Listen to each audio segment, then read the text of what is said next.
So good afternoon, everyone, and welcome to this session on health inequality and air pollution. Are we joining the dots?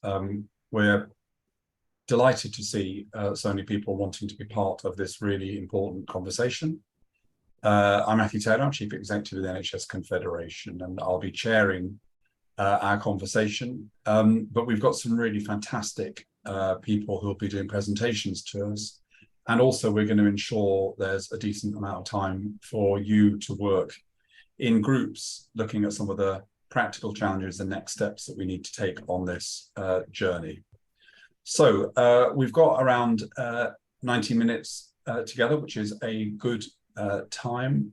And as I say, we're going to be hearing from some great speakers. We've got Dr. Christoph Zehender, who's the Medical Director of Boehringer Ingelheim, UK and Ireland. We've got Sir Chris Whitty, Chief Medical Advisor, of course, Larissa Lockwood, who's Director of Clean Air at the Clean Air Global Action Plan, and Peter Liddy, who's Head of Sustainability Strategy at AHSN in the Northeast and North Cumbria. And if I got anyone's title a little bit wrong, then they can clarify it when they speak. So just to put a bit of context around our conversations, this year marks the third year of the official world leading ambition for a net zero NHS. It's an ambition which we're committed to achieving by 2040. Despite the incredibly challenging context in which we are operating, the multiple pressures on leaders and systems and trusts, a lot of action has been underway in relation to cutting NHS emissions and reducing the impact of climate change, both in terms of that kind of global challenge, but also the way in which climate and environmental factors directly affect people, populations, and communities. And of course, the benefits that we can get from this work, as well as contributing to the global search for sustainability and tackling climate change, the benefits from this work can be realized by communities in tangible ways, such as a reduction in new asthma cases as a direct result of cutting air pollution. So there's an immediate, direct, local impact, as well as that, our role in the bigger challenge. Delivering a net zero NHS can have significant benefits across the whole population. But of course, one of the critical issues here is the relationship between the net zero target and our commitment to reducing health inequalities. And we know that air quality, for example, particularly affects poorer communities. Black, Asian, and minority ethnic groups are disproportionately affected too by high pollution levels. And children or women exposed to air pollution experience elevated risks of developing ill health. Last year's annual CMO report, Chief Medical Officer report, focused on air pollution and the effects on our populations. So the report set out how we can go further to reduce air pollution through improvements in technology, modifications to agricultural practices, and improvements to our built environment. So today's workshop, in partnership with BI and the Global Action Plan, focuses on the impact of air pollution on communities and the role it plays in exacerbating health inequalities. Last year, in response to the severe impact of air pollution as the UK's largest environmental public health risk, the Integrated Care for Cleaner Air initiative was established to improve air quality and health outcomes across England by supporting every one of the 42 ICSs to become a clean air champion. This initiative is a partnership between Global Action Plan, Newcastle Hospitals NHS Foundation Trusts, and Boehringer. I don't know whether to say Boehringer Ingelheim, BI, Boehringer, but you all know who I mean. This Cleaner Air Framework project was first made available to support hospitals and providers in delivering clean air through their strategic net zero plans. But now, more recently, ICS Cleaner Air Framework, we have a ICS Cleaner Air Framework, which is a free tool enabling ICS leaders to take action to secure cleaner air and a healthier future for their region. So we'll have the opportunity to hear from our panel on the evidence, drivers, and connections between poor health outcomes and air pollution. And then we'll have, as I say, a chance for a Q&A before moving into breakout groups, where we want to discuss in more detail the ICS Cleaner Air Framework, your experience and ambitions for air pollution projects, the relationship between that and the work we're doing on health inequalities. But because it's the afternoon, even though it's Monday, and I'm sure you're absolutely full of energy, I'm still going to just tackle that mid-afternoon slump by getting a bit of audience participation. So before we begin, I'm going to ask you to take part in a Zoom poll. And the question, which I think will appear before you as I speak, is how much impact will tackling air pollution have on addressing health inequalities? Here is our exacting exam question, just to make sure you're all with us. I think you can answer it now.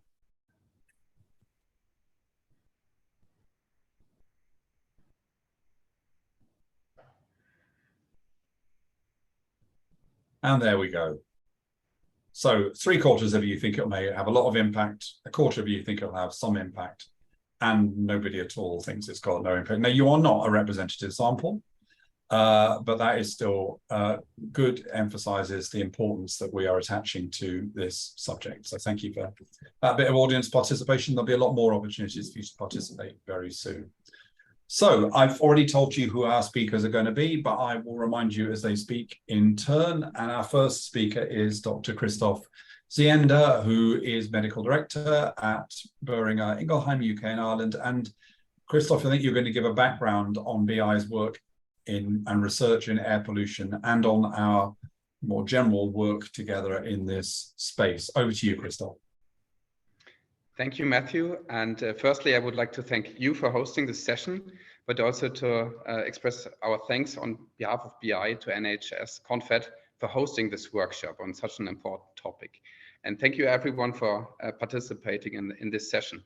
So as a family-owned and research-driven company, our aim is to transform lives for generation. And we have a very strong heritage also in cardiovascular disease, respiratory diseases, and based on the science, we know that air pollution has a very strong impact to those diseases and others, of course. And we also know that particularly the most vulnerable communities are in particular affected by poor air quality, thereby even more driving inequalities across the healthcare system.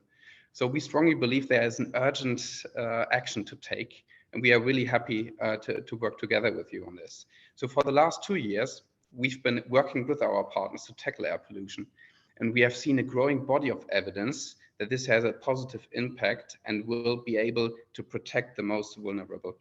So as a global organization, we are committed to using our reach and to do what we can to address those inequalities. And here in the UK, we drive ourselves of being a different kind of partner to the NHS and to collaborate to reimagine care pathways and create more sustainable systems and improve health outcomes. So we believe there is a real opportunity here and now to learn more about this, to learn about what it is look like in your community, what the problem of air pollution looks like in your different areas. And we hope that this session will inspire you to take further action. And we want to understand your challenges, also hear your perspectives, so together we can make a real progress in helping to develop practical steps for ICSs to address health inequalities. So we know only together we can tackle this and make a real difference. We are all together in this. And by working together, we can develop practical steps maybe that we will deliver and change, that we all aspire to improve the health quality and remove inequalities across the healthcare system. So thanks again. And Matthew, back to you.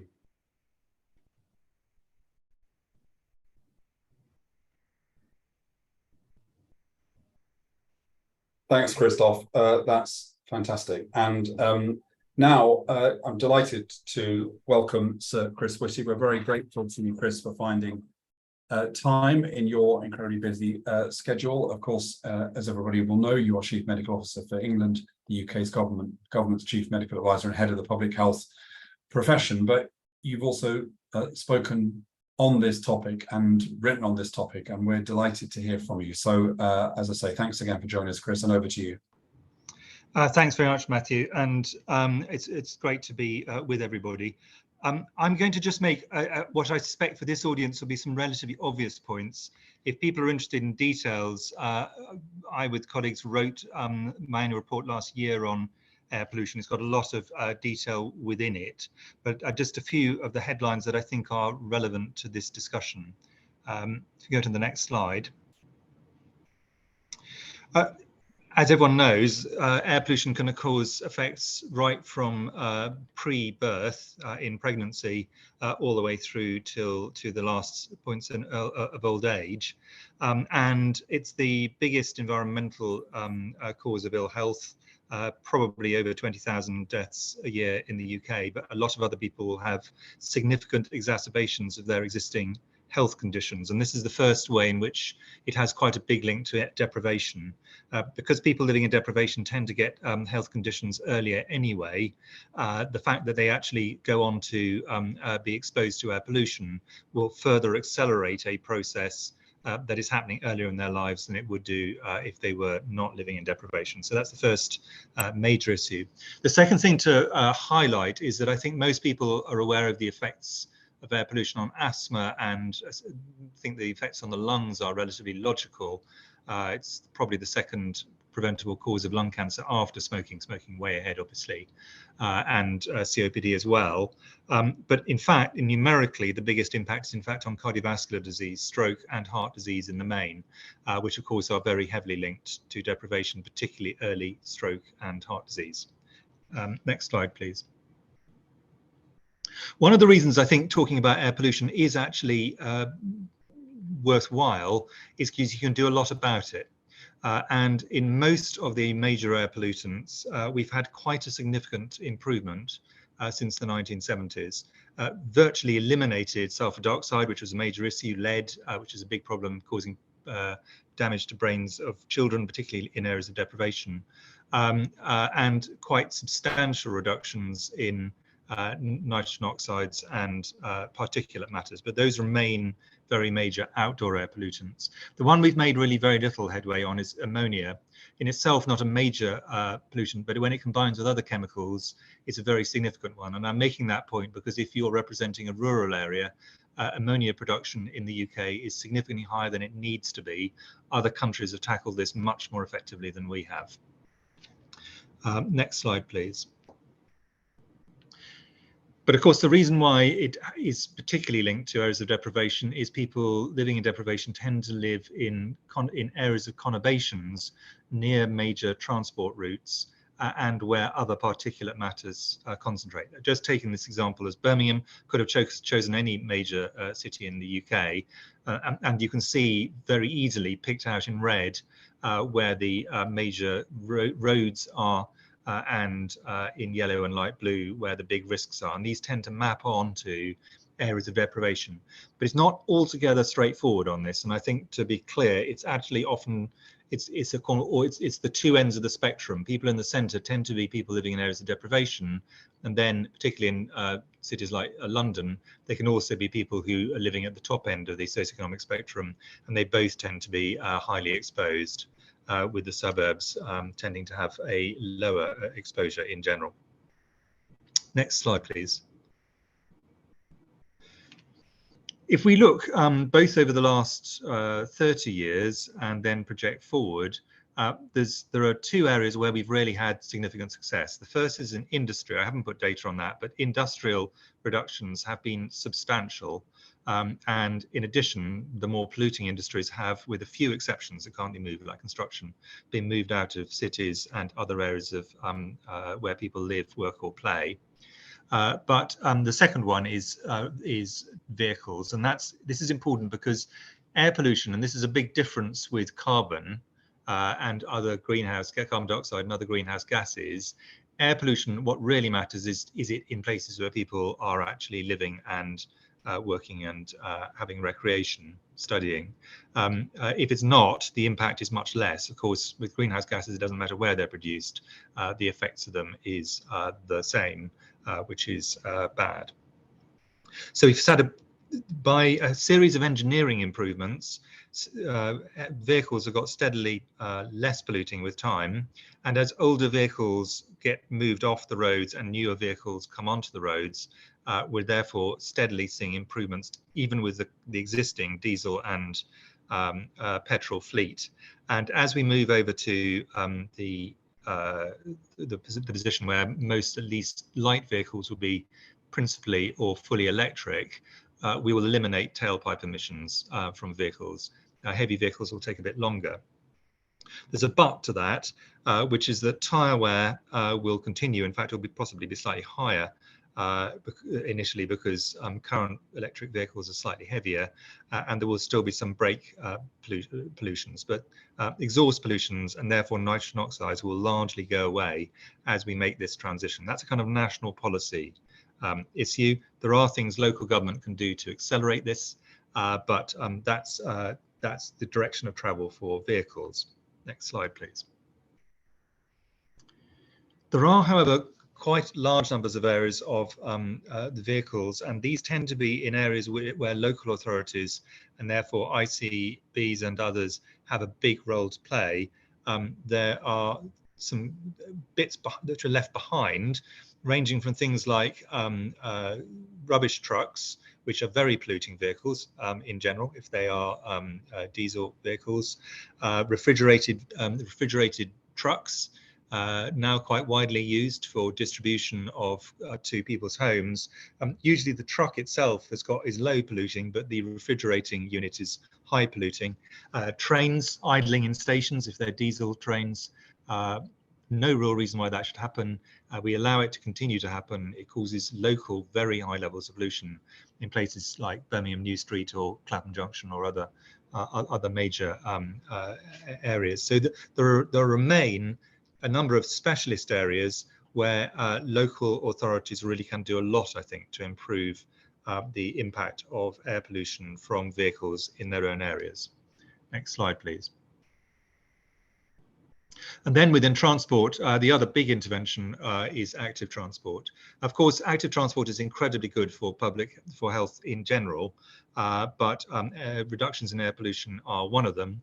And on the other side of the argument, one of the reasons people used to be cautious about using active transport was that they were worried that air pollution would lead to increase in harm. As that's improved really across the whole country, the benefits of active transport now far outweigh the risks of air pollution, even in our more polluted cities. So this is really something which we should be pushing, in my view, very strongly for health reasons.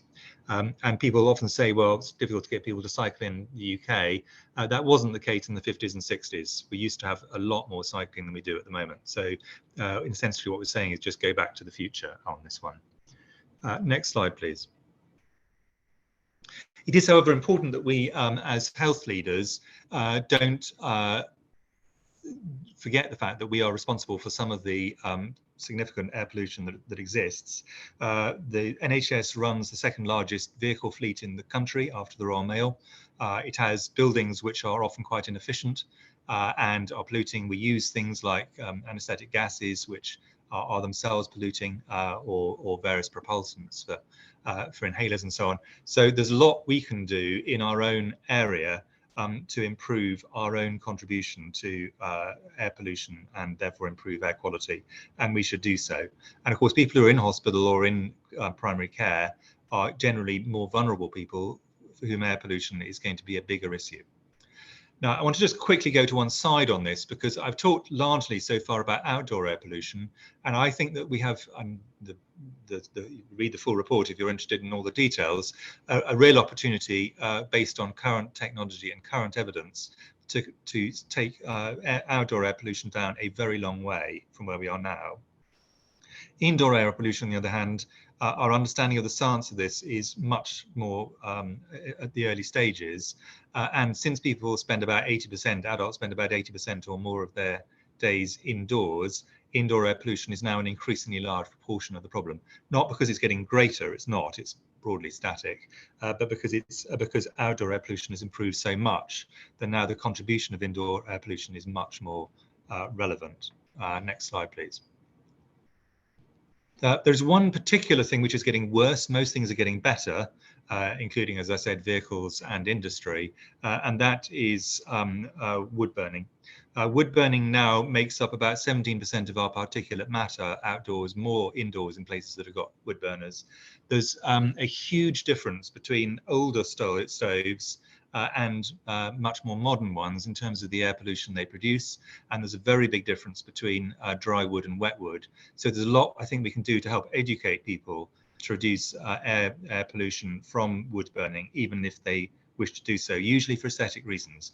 In rural areas, people may have to use wood for heating, but usually in urban areas, which is where it causes the problems, it's mainly used for aesthetic reasons. And I think we should be really clear to people that if they wish to do that, they should minimize it and they should use modern stoves. Next slide, please. And finally, we have a role as medical leaders to ensure that all medical staff really do understand practical advice they can give people that will reduce the risk, particularly if they're high-risk people. For example, children with significant asthma, older people with cardiovascular risks, risks for lung cancer, and so on. And there are things we can do. Obviously, the key thing is to reduce air pollution in general. But people still have to exist in the modern world, and we can do things to say these days are particularly polluting. There's quite good 24-hour forward forecasting of this, help them find routes between home and school, home and work, for example, which are less polluting, times a day which are less polluting. But these should be seen as in a sense, sticking plasters whilst we tackle the underlying causes. The key thing we've got to do is actually keep air pollution down. I'll stop there, Matthew. Obviously, there's a lot more detail we could go into, but I hope that at least gives some things to start the conversation. Chris, thanks so much. And there's been some interesting comments already in the chat. So I think you're able to stay with us for another few minutes just to take some questions. So who would like to ask Chris a question or to make a very short point? I'm looking for, as we've got 150 people, it shouldn't take long for somebody to want to speak. Surely you've not all been stunned into silence. Hi there, it's Matthew. It's Hem Patel here from Active Pure. We're an air purification company. One of the things that we're focused on is helping Professor Chris with his message in supporting the healthcare, reduce absenteeism. And one of the challenges that we're getting is just getting in front of the right people. What would be your recommendation and advice for us, please, as an American organization starting up in the UK? Chris, hold on that one. I'll answer that one first, Chris.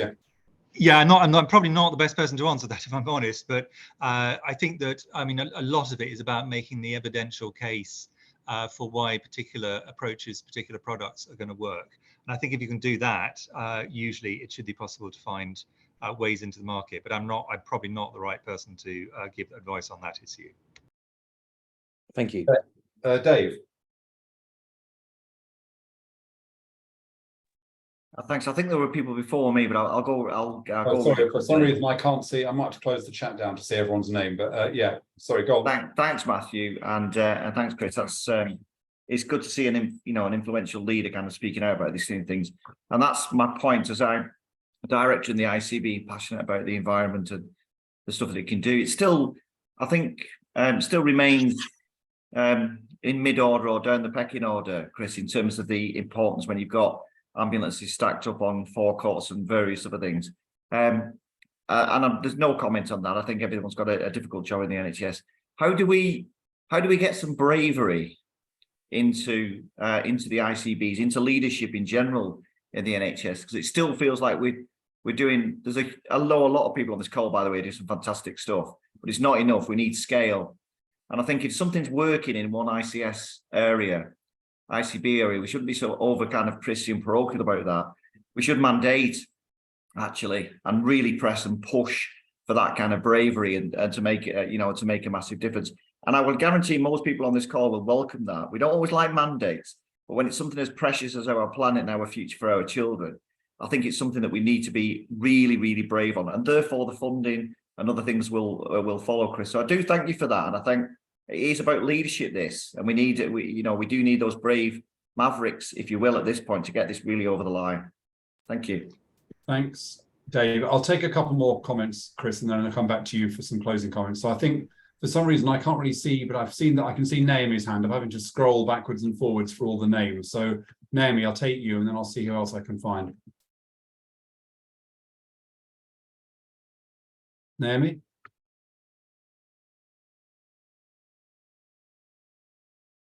Okay, Philip. I saw Naomi, but she's gone. Philip.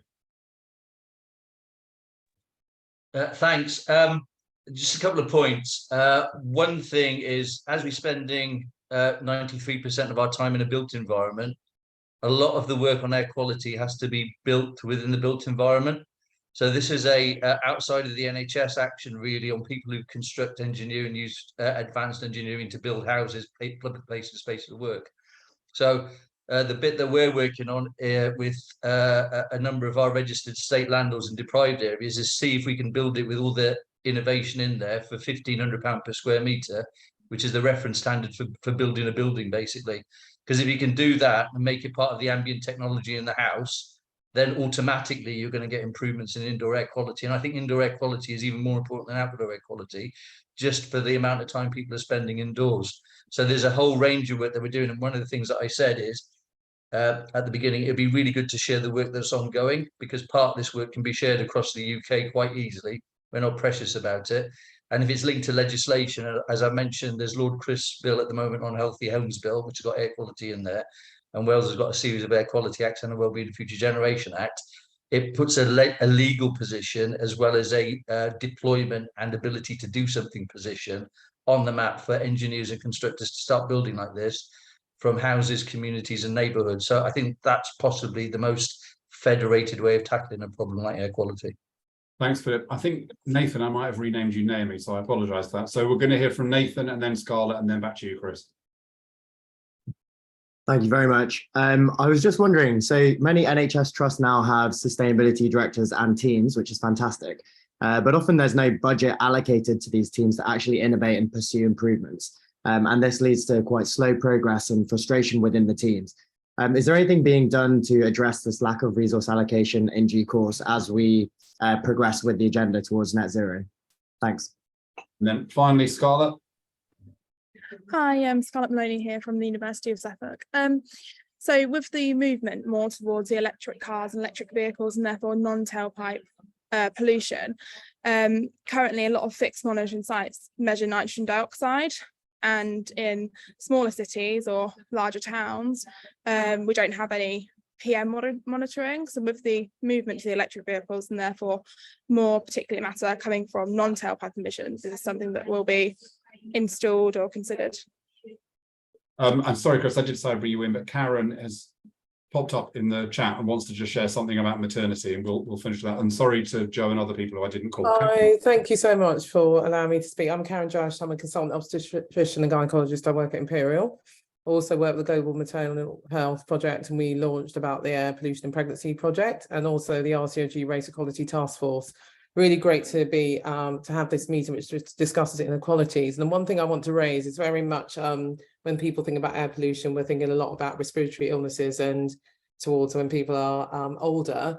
But actually at the start of life, I looked at the slide which had a bit about placental insufficiency, but it is a lot deeper than that in terms of the epigenetic transformation that we see from all this particulate matter that impacts on all sorts of conditions, from autism to growth restriction, preeclampsia, the list goes on and on. And so what I'd love to see, as well as people talking about very strategic point of views, like here and now, what do we do? And we have real data, such as the CO monitoring that was implemented to look at smoking cessation. And we see that high in areas of inequality, and people don't know what to do with it when they see it high. They're not really looking at and linking it into postcode. So it'd be great to see the ICSs integrate that into sort of some of the maternity plans, together with really empowering women and the communities to make a difference now. Thank you.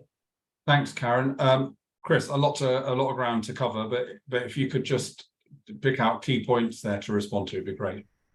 Yeah, thanks. I mean, a lot of those I thought were in a sense self-answering, very useful points as well as questions. I'll just pick up a few of them. And I obviously agree on the need for bravery on this. I think that the thing which people need to be reminded is that the area under the curve for this is very large, because usually once you've made a change, wood burning is an exception to this, but usually once you've made it, it doesn't go backwards. So you've got in comparison to many of the things we have to do, for example, every winter, whereas every year you have to do the same thing over again. It's an and repeat. For a lot of air pollution stuff, you can actually fix it and it stays fixed. On the built environment, I agree with those points. I think the bit which is tricky in the UK, different countries vary, is the tension between the need to maintain heat in the winter space, in terms of space heating, which is important for people's health and obviously also important for our net zero aims, and the need to maximize ventilation. And that's really the key engineering challenges. We need to make sure that those two don't end up in tension, but rather we work out ways we can achieve both of those goals both together. I agree on the resource allocation. I think one of the things is that it's easier to make the case for resource allocation when it's improving air quality, which has an incredibly short direct line of sight to improving health, even than it is for net zero, which is clearly in the long run one of the world's greatest health problems. But obviously the lead time is longer and the effects are more indirect. The effects of air quality are immediate and local. And so that case is more easily made. On the monitoring, yes, I agree. There's a whole chapter on monitoring if you want to look at the report. But I agree with that point. And I also obviously agree on the point on maternity. There are things we can do to help people living in deprived areas to minimize their risks in pregnancy, but it is harder than if you live in a leafy environment with a lot more flexibility. So we have to be really aware of that risk, and I completely agree that pregnant women and their unborn children and then their newly born children in due course are some of the people who are most vulnerable to air pollution. Well, Chris, thank you so much for joining us and for your work in this area. And by the way, I would say to everybody, do look in the chat. There's some fantastic stuff and links already appearing in the chat. So thanks a lot, Chris. Now we're going to turn to our next speaker, who is Larissa Lockwood, who is the director of the Clean Air Global Action Plan. Larissa, over to you. Thank you very much, Matthew, and I'm hoping some slides are going to pop up. Great. So yes, my name is Larissa. I work at Global Action Plan. Next slide, please. We are an environmental charity working on issues at the nexus of environment and planetary health. So clean air is one of those, and we work with a range of audiences. So with schools, community organisations, healthcare organisations, and we do a lot of public engagement to help organisations and individuals to act on air pollution, but also to call for the wider systemic change that's required to enable us all to live cleaner air lives. Next slide, please. Feels great saying that after months of watching Chris Whitty say next slide, please, to come after him and say it. And as Chris has clearly articulated, air pollution is definitely a health issue. We know that it causes up to, I can revise this figure now, 43,000 deaths each year in the UK. And obviously there's a huge burden of health under that, which results in things like 6 million sick days a year in the UK, and over 20,000 respiratory and cardiovascular hospital admissions each year in the UK, which means that it's costing our society a total cost of about £22.6 billion per year. So I think this is a material concern. Next slide, please.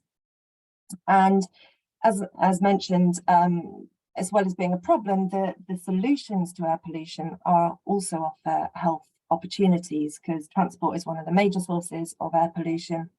And as Chris said, active travel is one of the best solutions for this. So in turn, you will get other positive health co-benefits, as walking and cycling obviously reduce risks of heart disease, stroke, cancer, diabetes. They promote well-being. And also pretty much anything you do to tackle air pollution and reduce it at source will also help tackle the climate crisis, because the source of both is often the burning of fossil fuels and wood. So you stop that and we'll cut carbon emissions as well as air pollutants. Next slide, please. And of course, we're talking about this as a health inequalities issue as well, because the negative impacts of air pollution are unequal. The greatest burden of impact falls on people who are already affected by inequality and therefore often already have existing health conditions and vulnerabilities. These are also the people who probably contribute least to the problem of air pollution. They're not the car owners, the wood burner owners. And also these are the people who have the least agency to tackle the problem of air pollution themselves. So who are these people? It's in our cities, it's children in low-income families. We know they're most exposed to poisonous air. Black, Asian and minority ethnic groups are disproportionately affected. Children and women are at elevated risk of developing health conditions. So we really need to make sure that health inequalities is a very strong aspect when we're thinking about the solutions, and change the narrative around air pollution so it's clearly understood that it's the polluter who's required to act, not just the vulnerable required to act to protect themselves. And we must ensure that those who are most affected are involved in decision making around air quality, and to really focus action to cut pollution to reduce harms on those who are most affected by it, but often contribute the least to it. There's a link here to climate change as well, which is further widening health inequalities. So again, with climate solutions, we must make sure that health equity is considered. Otherwise, there's a risk that benefits to health, such as cleaner air, diet, home energy bills, those benefits will be unequally distributed.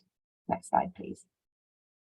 So what have we been doing about it? Well, we recognise that air pollution is a health issue that requires a health sector response. So we started thinking, well, what would this look like to the health sector? Next slide, please. And there's a number of roles that I believe, or we believe at Global Action Plan, that the health system can play. One is a role model. I mean, it is the largest organisation employer in the UK. So there's a real opportunity to show visible leadership through minimising the contribution that the health sector makes towards air pollution, because of course there's pollution emitted by health sector behaviours. So reducing those emissions, providing that sort of role model and leadership. Then there's the role of being an educator, because so many, it's the biggest employer in the UK, so many people are employed by the NHS, but also the volume of patients coming through the door every day, the visitors coming through the door every day. There's a real opportunity to educate people about the health risks and how to protect their health from air pollution. And thirdly, as a champion, NHS organisations as anchor organisations, as respected local organisations, can have the opportunity to really work at local and national levels to influence policy to improve air quality across the area. Next slide, please. So what did we do next? Well, we were working with Great Ormond Street Hospital on an energy efficiency project, and one day they turned around to us and said, look, we're treating some of the most vulnerable people in society, and yet we're in one of the most polluted parts of the country. What would it take to become a clean air hospital? So next slide, please. We started working with Great Ormond Street to develop a vision of a clean air hospital. This is what it looks like, and I'm very pleased that it's endorsed and that vision is shared by Chris Whitty. Next slide, please. And we also started thinking, well, how can we make this a reality? So we developed something called the Clean Air Hospital Framework, which enables any hospital trust to develop a clean air action plan, looking at different areas across those three roles, being a champion, an educator, and a role model. So looking at areas of everyday practice, so looking at things like deliveries and procurement, design and construction, but also looking at the role of communication and training and community engagement. Next slide, please. So this framework was launched in 2018. It's now been used by hospitals up and down the country, and we've supported some of them. You can see pictures here of, we did some training with ambulance drivers, looking at eco-driving, reducing idling. Great Ormond Street does an annual play street, which is a really beautiful moment when they close the road outside. Some of the children who've been inside for weeks sort of get an opportunity to come out and play in the street in a very safe and cleaner air environment. There's activities going on in terms of improving fleet, so electric vehicles, cargo bikes, and of course we always get a lot of NHS engagement around Clean Air Day as well. Next slide, please. So then along came integrated care systems. We thought, oh, here's a big opportunity, because instead of just looking at air pollution at a sort of organisational level, this could look at something at a regional level. Because obviously ICSs are designed to tackle health issues like air pollution and to reduce health inequalities through local partnerships. So there's either two ways that this could go. You either go the in-house approach or concentrate on just getting your trust to deliver what they can, or recognise that, you know, the hospitals and NHS trusts are not, they're not islands. Air pollution comes from all the bits in between as well. Air moves. So in order to really reduce air pollution and tackle health inequalities at this area-wide level, you need to have an integrated regional approach, working with local partners to really understand what's already going on, to increase efficiency, coordination, and tackle that at scale. Next slide, please. So at this point, Boehringer Ingelheim approached us and were like, this is, had this brilliant idea to work with an integrated care system to really explore what action at this level would look like. And we managed to get a partnership with North East and North Cumbria, ICS, to really explore how do you tackle air pollution at the integrated care system level. Next slide, please. So we spent the next few months sort of working out, well, who's involved, what are their interests. There's obviously already NHS commitments on air pollution. There's a commitment for the NHS to halve its contribution to poor air quality within the decade, whilst reducing health inequalities. There's a recommendation in the CMO's report to train for all healthcare staff to be trained on the health effects of air pollution and how to minimise these and communicate with patients. And also the Greener NHS unit recommends that people have a chapter on air pollution in their green plans. Local authorities already have to look at air pollution. There is a local air quality management regime which requires local authorities to regularly review, assess and act on air pollution where there's a problem. And we also see schools coming to ICSs saying, you know, we're very interested in children's health. ICSs should be supporting children while they're at school to help keep them healthy, recognizing that air pollution at school is a trigger for asthma that needs to be managed. And this is sort of recognized now in the Asthma Friendly Schools Guide. Next slide, please. So through many conversations and focus groups and working with different organisations across the North East, North Cumbria ICS, and with Boehringer Ingelheim, we've developed this integrated care for cleaner air framework. Please do download it and use it. It is free to use and will help any ICS to develop a clean air action plan. Next slide, please. And we are now piloting this at a cluster level. So working with the Southeast ICS cluster, helping these ICSs to develop and implement clean air action plans. And we will be developing case studies and doing some modelling on potential impact of the commitments made to really help create that case for action about the potential benefits of action on air pollution, to help anybody whose board is sort of stuck on not wanting to take, not wanting to act on this and failing to see the opportunity. So there should be some good evidence that we can share later in the autumn from this project as well. Next slide, please. I'm probably running out of time, but just to say, because it's been asked, there was the question, what can we do here and now? One is to use that integrate that ICS framework for cleaner air, but also we do have resources to help health professionals talk to patients about air pollution. Next slide, please. There's a whole range that we've developed through pilots with health professionals. So they're developed with, for and by health professionals to provide advice to patients, accepting that, and these are all principles that we've been building on, health professionals, while willing to provide this advice, can't be expected to be air pollution experts. We have the Clean Air Hub to refer people to. The messaging needs to be tailored to different patient groups. We currently have messaging for respiratory, child health, and general practice, and we're looking to do midwifery next. But the burden of responsibility cannot be put on patients. We do need an accompanying, overarching public health campaign, and it's been nice to see others calling for that in the chat. Next slide, please. So there are resources on the Action for Clean Air website. They're linked through from the Integrated Care System framework as well. They work. There's information there about how to have the conversations. There's training videos, and patients have changed their behaviour as a consequence. Next slide, please. So just to finish, this is a quote not from me, but from Matt Shaw, the CEO at Great Ormond Street Hospital, and I think it's very poignant. It's now not enough to only treat the children in front of us. We have to treat the environment that they are in. And I think this doesn't just apply to children, this applies to all patients. It's not enough just to treat the symptoms.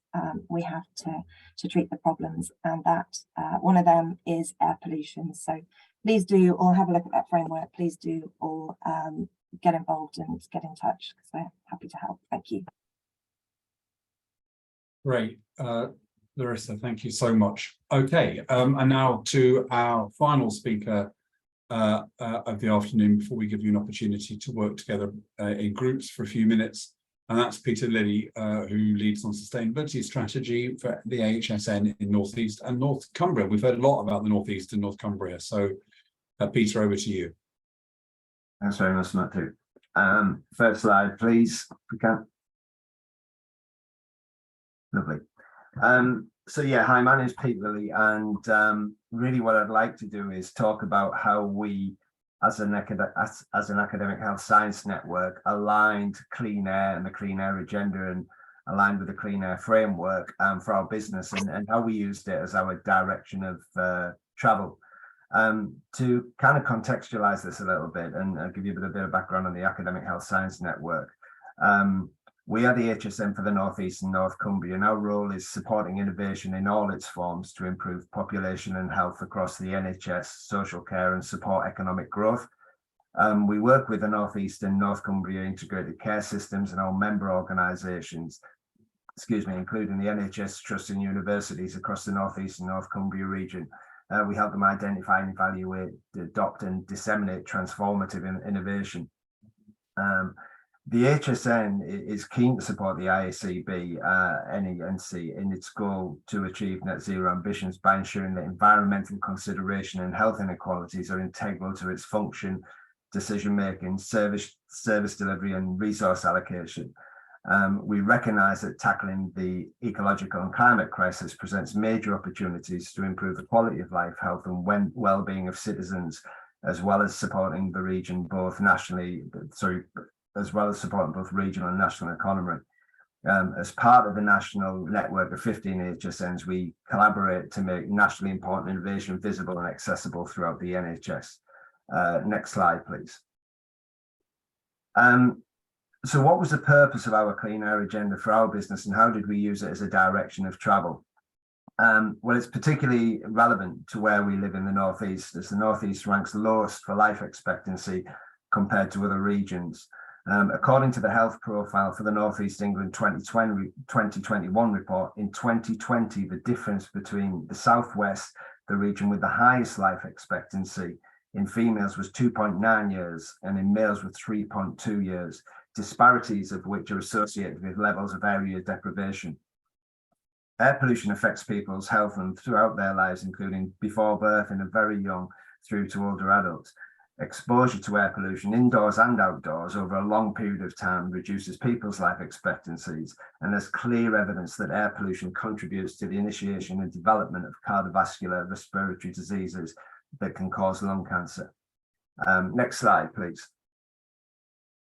So what did we do? In June 2022, I was part of an audience in which the work that Global Action Plan, Newcastle Hospitals, NHS Foundation Trust and BI had done to launch the Clean Air Framework. I would describe this as our light bulb moment, and after the presentation with the help of our comms director, I spoke to our chief exec, Nick Hutchinson, and suggested that we use the Clean Air and specifically the facilitation of the Clean Air Framework as a direction of travel for our own sustainability strategy. James Dixon and I then, here's what I found. James Dixon and I then presented the HSN to become the regional facilitator for the Clean Air Framework with the ICB board, and this formed part of the HSN's wider sustainable healthcare agenda. So what we decided to do is to provide a direction of travel for our overall sustainability strategy, which enabled the HSN to provide support across the region's healthcare settings to embed the ICB sustainability plans by sharing best practice, encouraging the spread of innovation and amplifying the messages. We aligned our local NHS industry partners and developed unmet need challenges and working together to achieve our net zero aims. And we embedded sustainability into all the HSN and NENC's programs of work and showed via a carbon reduction plan our organisational impact on the clean air agenda using the ICB's framework. Next slide, please. So what was the clean air agenda? Well, the North East North Cumbria ICS had a very clear objective By 2030, that we will be England's greenest regions. We will achieve the maximum health and well-being dividend for our population by being sustainable in all aspects of our work. Now, this was underpinned by 4 sustainable healthcare principles: prevention, patient empowerment, and lean systems, and then low carbon alternatives. So the answer to the question, when we joined this up, how did the HSN facilitate the Clean Air Framework? Next slide, please. Well, what we did is we worked closely with the stakeholders within the project, specifically alongside Claire Winter, the then senior sustainability project lead, and James Dixon, the associate director of sustainability for Newcastle upon Tynes Hospital Foundation Trust to deliver the Clean Air Framework. The HSN carried out the facilitation role. Basically, within the Clean Air Framework, we spoke to 11 of the base trusts to introduce the project, developed a questionnaire to address the sections outlined within the Clean Air Framework Trust Tracker. We executed interview-type follow-up meetings to complete the questionnaires and data collection. We delivered sustainability-based innovation workshops with the ICB based on the unmet needs that we discovered, and we did joint solutions over all the regional trusts. We hosted share and learn events with our HSN colleagues and Trust ICS sustainability leads within the Southeast region, I think, as you've already heard about.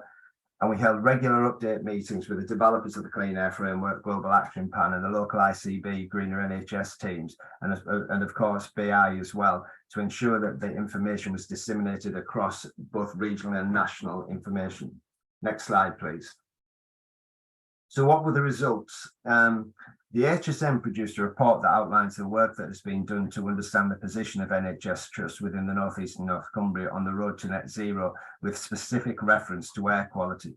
The purpose of the data collection is to gauge a benchmark of where each trust is in order to address the gaps and provide solutions to move them forward within the Clean Air Framework.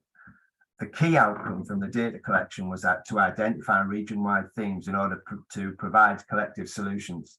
Secondly, it was hypothesized each trust would be facing the same challenges, but working in isolation to address those. The aim of the framework was to reduce that silo working. We categorized the solution in a RAG rating as followed. Red was solutions that had financial constraints, needed excessive resource, was required, and a long project time of over a year. Amber was resource needed, small financial project, and timescales to be introduced would be under a year. And the green, which were the quick wins, if you like, were the minimal resource required. There were existing solutions in place, limited finance, and a short project time of under 6 months to introduce. But that was our external results, if you like, when we looked at the local regionalisation. But how did we align that with our internal results and aligning that with our overall internal strategy? Next slide, please. So we set our own corporate objective. And by aligning our sustainability strategy with a clean air plan, we defined our corporate objective, which was the HSN for the North East and North Cumbria is committed to achieving net zero emissions in terms of our NHS carbon footprint by 2030. And our NHS carbon footprint plus by 2040. Now, we underpin this internally by carrying out the following initiatives within the last 12 months. We've declared a climate emergency. We've used an independent facilitator to produce a baseline carbon report, carbon reduction plan, and a carbon reduction target. We've provided a sustainable modus operandi for employees, and we've introduced our own clean air champions from all aspects of the business, including our CEO, comms, project management. Pretty much everybody of the 10 clean air champions that we have are from the whole prospect of the business. Next slide, please.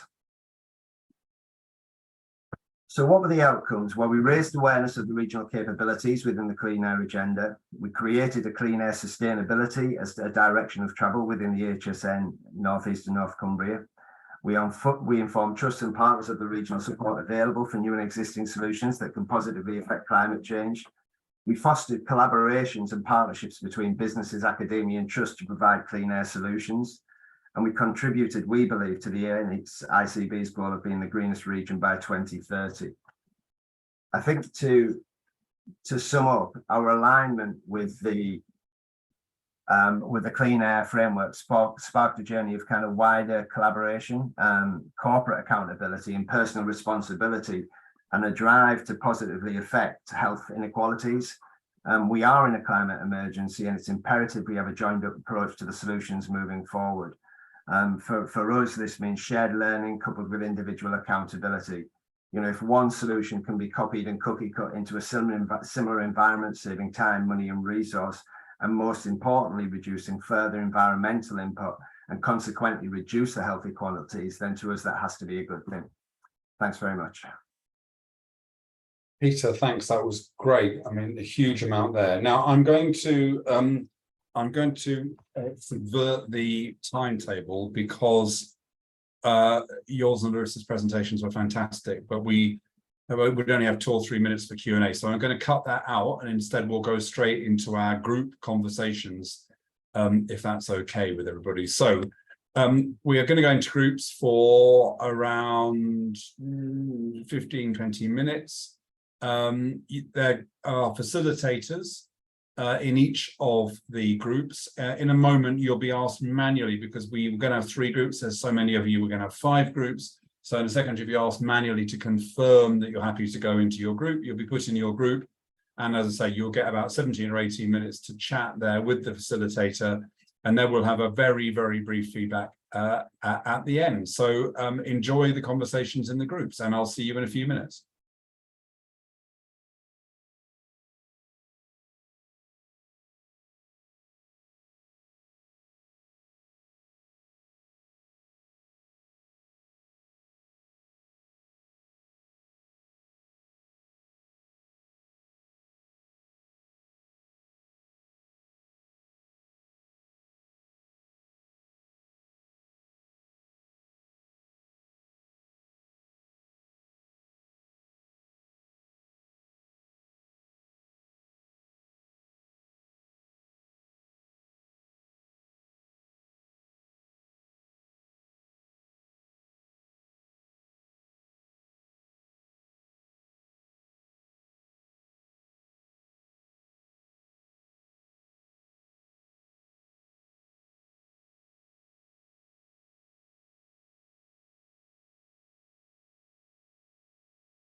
Okay, hello everybody, welcome back. I think all our discussion groups have rejoined us. I'm just going to ask our moderators from the discussion groups, because we haven't very much time, just to pick 1 or 2 points. I know you'll have discussed lots of different things and hopefully some really good networking, but just pick 1 or 2 points. Who's going to go first to report us 1 or 2 points back from the group that they facilitated?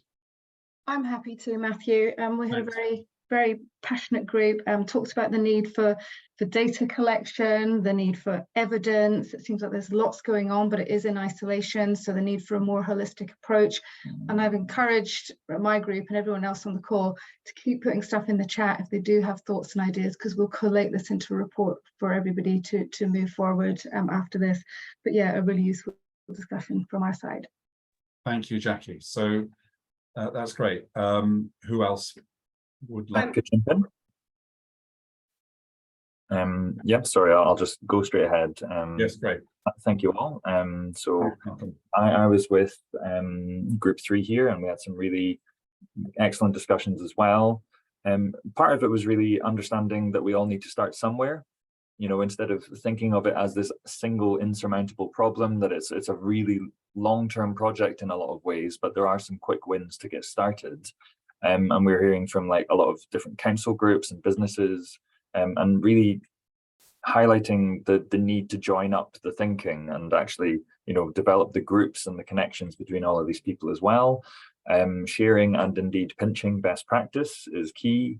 And then there was some great thinking as well in terms of recognizing the importance of primary care in this as well, because of the number of interactions in the NHS, you know, in primary care far outweighs that in trusts. Even if the trusts are the, you know, hospitals are the bigger buildings in that, there are far more buildings in primary care. And so this is all very important in that setting as well. So yeah, that's me. Thank you. Great, thanks, Mark. And I love that point about primary care. And a lot of the primary care estate is very out of date. So I suspect it's not great in terms of its performance. Okay, Rosina, let's go to you next. Thank you. Thanks, Matthew. Similarly, we had a really rich discussion ranging from sort of health to local authority to primary care to looking at secondary care, trusts, etc. A lot of what we discussed was around the issue of cleaner air being everyone's problem, everyone's responsibility. However, the jurisdiction of where it lies in terms of partnership, accountability and responsibility becomes quite blurred, and therefore getting that change for longer term becomes more of a challenge, especially when you think locally so much change can happen in terms of leadership, not only sort of health leadership, also politically as well. Where is the long-term gain? We also talked about needing some like a repository and the possibility of Confed being vocal in that area of supporting colleagues to improve and share some of that good practice and case studies. And lastly, the real importance of engagement. So not coming up with solutions for people, but really ensuring we're engaging with and understanding that human behavior right from the start. Thanks, Rosina. Larissa. Yes, we had a great discussion. We talked a lot about responsibility, whose responsibility is this, and the need for greater health literacy, so that health professionals are able to talk to patients about air pollution, so that local authorities recognise their role and sit at the table, so that, well, there was a request for a clearer ask to come from NHS England to prioritise air quality action. So I think there's quarterly reporting on carbon, but not on air quality. So much more in there on taking responsibility and being braver to mandate things that work. So mandating training, putting air pollution on the medical curriculum, ban on the most polluting aesthetic gases. I was going to have a go at that word. Does urethane, is it? Making some of these things mandatory where they've been shown to work, putting air pollution in the QOF for GPs, in the coding, air quality being recognised in neighbourhood plans, and more money being available for local authorities to actually do some of this stuff. Great. And then last but not least, James. Thank you, Matthew. Yes, very not to steal Larissa's points, but yeah, very, very consistent conversation on points that were raised. So the points that I noted down was the acknowledgement that air pollution does affect people from the life course of an individual, from pre-birth to elderly, and how important it is to consider the air quality impact alongside health inequalities and on the life course of an individual. The need for, I guess, more clarity from a national perspective in terms of guidance and direction in what to do and how to strategize to put in place action to improve air quality, which is aligned to the work that is currently underway in all the plans at ICB level around health inequalities. And there's also challenges that are identified in disseminating consistent information on the impact of air quality from a national perspective, from an NHS England perspective, how that's disseminated and the challenges in how it's received, and getting that messaging on point from a national perspective on the impact of poor air quality was identified as a challenge. And also, as Larissa mentioned, the responsibility of implementing action on air quality at a system level. Where does that sit? Almost like health inequalities, it's the responsibility of everybody, but it's the accountability of who is to deliver that change is where the clarity needs to be. And also further support and guidance on educating our healthcare professionals on the impact of air quality, how to identify, as an example, how to identify in a patient, in a consultation from a patient's history, if they're at risk of being exposed to levels of poor air quality, and how that can be worked into patients' consultations and improving the awareness and educating patients on maybe trying to change their behaviour in accessing areas of clean air. James, thank you. And thank you to all of you who responded, summarising great conversations very briefly. Rosina, can I just come to you? It's been a fantastic session, really good turnout, a lot of momentum here. Where are we going to take this work next? Thanks, Matthew. I mentioned earlier in the chat, firstly, very quickly, we'll have the recording of this session available on the NHS Confederation website, which you'll get emailed directly. Sort of then moving on from that, we were looking to, in partnership with BI and with GAP, look to and analyze some of the discussions that we've had today, the questions and the solutions, as well as some of the ways forward for us as systems, working within systems and partnerships more broadly. And what we'd like to do in partnership with BI is pull together a supportive document for colleagues on this call. And what that may look like, maybe a toolkit, it may be a checklist of how we can actually start to overcome some of these challenges and how we might want to start employing that cleaner action framework for systems within our green plans and within our work going forward. So the immediate action is to share this recording with you all, and then also in the next few weeks thinking about a write-up in a more sort of strategic project piece for you all to work on.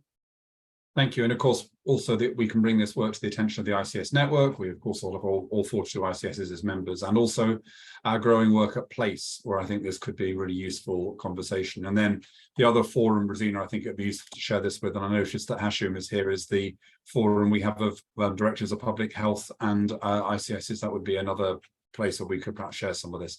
So look, thanks everybody. I'm going to give you 5 minutes of your life back. Thank you to BI for supporting this work, GAP for their work as well. It's been a really, really good session, and enjoy your evening. Goodbye.